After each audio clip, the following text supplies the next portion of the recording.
Today, I'm going to be sharing the truth about buying an older home. My name is Sean and I make real estate easy. And over the last 8 years, I've bought over 40 houses, most of them being built before the 1960s. So that's a lot of deals, a lot of paperwork, and a lot of lessons learned. And since we were buying these older homes, we were able to buy them at lower prices. But they also came with a handful of problems, which could be a lot for some new investors.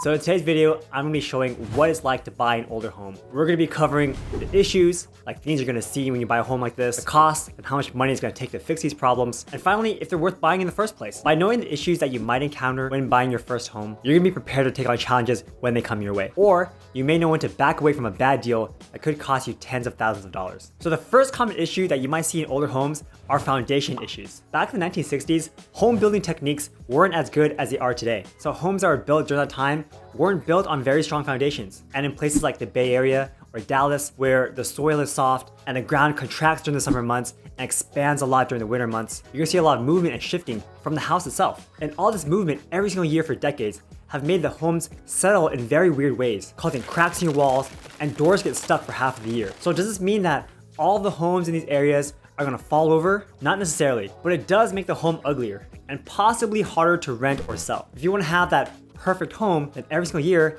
you're gonna need to fill in the cracks, possibly resand and repaint the area, or sand down your doors so that they open and close, regardless of how the home is settling. In fact, I've had this happen to several of my flips where we did a great job of renovating the property, making it look super nice, only for it to have a giant fissure all throughout the home because of settling throughout the year. Or one time, I just renovated the outside of the property and the stucco on the outside basically collapsed and exploded because of the settling of the house. And even on one of my latest rental properties, we decided not to fix the foundation.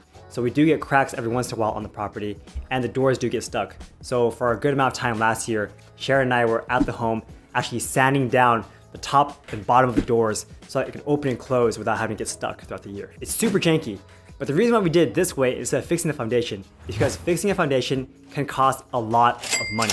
Newly built homes use new technology, so they don't have the same foundation issues as homes that were built in the 1960s. But with older homes, the only real permanent repair can cost upwards of $50,000. In fact, for my home in the Bay Area, I was quoted $120,000 to fix the foundation. So if you're buying an older home, especially in an expensive market like the Bay Area, this is something that you need to consider. Are you okay with buying a home that's gonna have cracks in the walls every few years? And are you gonna be okay with having doors that don't open and close all the time? It may be aesthetically displeasing, but at the end of the day, I think it's worth it just to have these cracks in the walls than having to pay tens of thousands of dollars to fix the old foundation. Now, the second issue that you may encounter when buying an old home is old wiring. If they're not up to today's standards, these homes can be uninsurable. So this is primarily an issue for homes that are built before the 1940s, especially in places like Florida, where we've seen some properties have something called aluminum wiring. Now, the main problem with aluminum wiring is that it can heat up and cause a fire in your home. So I think this is definitely something that you want to fix, since having a fire hazard in your home is something that you really don't want to deal with. It typically costs around $4,000 to $7,000 to rewire an entire home, including the labor to patch up the walls after it's all done. But trust me, it's well worth the cost and the peace of mind to not have to worry about your house catching on fire. Now, another thing to be aware of is something called cloth wiring, which was something that was commonly used in the 50s. Now, cloth wiring actually looks similar to what we have today, except the difference is instead of being wrapped in plastic,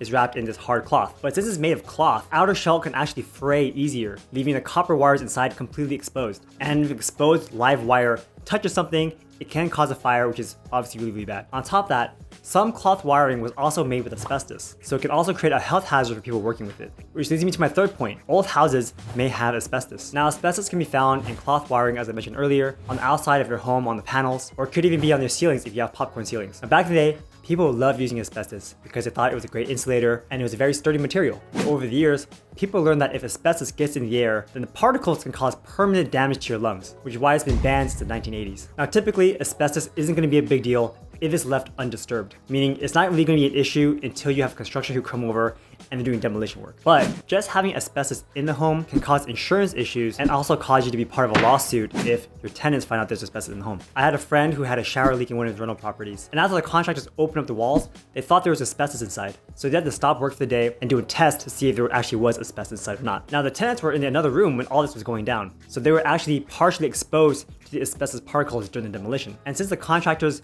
no longer felt comfortable doing work while asbestos was present, he had to hire a third-party company to come in and clean it all up before the contractors would continue doing work. All of this added extra time to the project extra cost to it, and also made it so the tenants were inconvenienced because they had one less bathroom to use during all that time. Now luckily, these tenants weren't litigious, but if they were, they could have sued my friend. So for my deals, I tend to stay away from properties that have asbestos, since it's just one more thing I don't like dealing with. But on the properties that I already own, that I already have them, I don't go out of my way to remove them from my property, unless I absolutely have to for insurance purposes. Now another common issue with older homes, especially those built before 1979, is lead paint. So back in the day, people used lead paint all the time because it was strong, durable, had great color. But the big problem with it is the lead paint chips and a child ingests it, then it can cause developmental issues. Now of course, no parents want their kids to go through that, so people do not like lead paint. And by now, most homes probably have multiple layers of other kinds of paint over it. But you can never be sure if the home still has lead paint underneath. So personally, I don't worry about this issue too much because most of my tenants aren't out there scraping out the paint and eating them.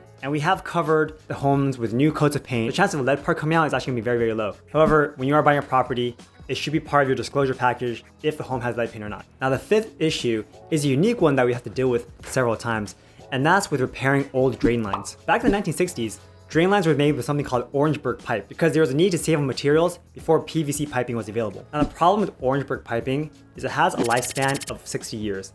And since these homes were built in 1960s and we're now in the 2020s, that's 60 years. So these pipes are gonna fail. And when they fail, the lines start breaking apart, which means roots can invade, causing blockages, or they may just collapse completely, causing your drain line to just back up into your backyard. Now the solution is to replace the whole thing with PVC because it's plastic, and it's gonna last virtually forever. But this work is intensive, and it involves trenching your whole backyard, replacing the pipe, and putting new ones inside. And that price depends on what they're trenching. Is it just dirt in your backyard? Is it actual concrete? What do they have to do to put it back together again? How long is the line?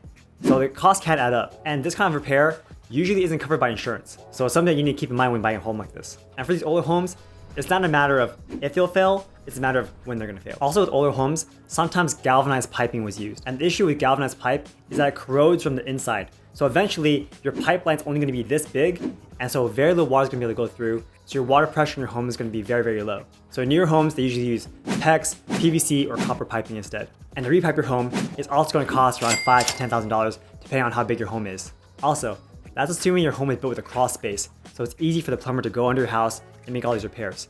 If your house is built on a concrete slab, then you're gonna have to trench the concrete to get to these pipes, and trust me, it's very, very annoying. So if you can, stay away from homes with concrete slabs. And finally, a major issue with buying older homes is the fact that there is going to be a major repair incoming. For example, older homes tend to have older roofs, and putting on a new roof in your home can cost around $10,000. Older homes probably have an old HVAC system too. And if you're gonna buy a brand new HVAC system, meaning including a new air conditioner compressor, then that whole set's gonna cost around $8,000. We've also bought properties where there are issues with the water heater, and we have to replace it with a new gas water heater or a new electric water heater, and that costs around $1,500 to do that. So these are the major significant issues that come with buying an older home that you probably wouldn't find buying a newer home. And in general, these are still gonna be the homes that I like buying because we're able to get them at lower prices, and we're pretty familiar with how they work now. So we're aware of all of these issues. And we know that after we put in some money doing the upgrades and renovations, the value of the property is going to increase significantly.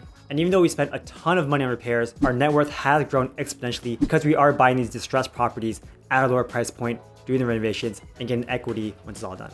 So these are the typical issues that you're going to see in an older home. But as long as you know what you're getting yourself into, you can bake in these numbers into your calculations to know if you truly have a diamond in the rough or if you have a piece of junk. And if you want to learn more about investing in real estate, but you don't know where to start, then check out our free rental property masterclass. We go over the benefits of real estate investing, how to get started, and the blueprint to growing your wealth. You can check it out, the link in the description.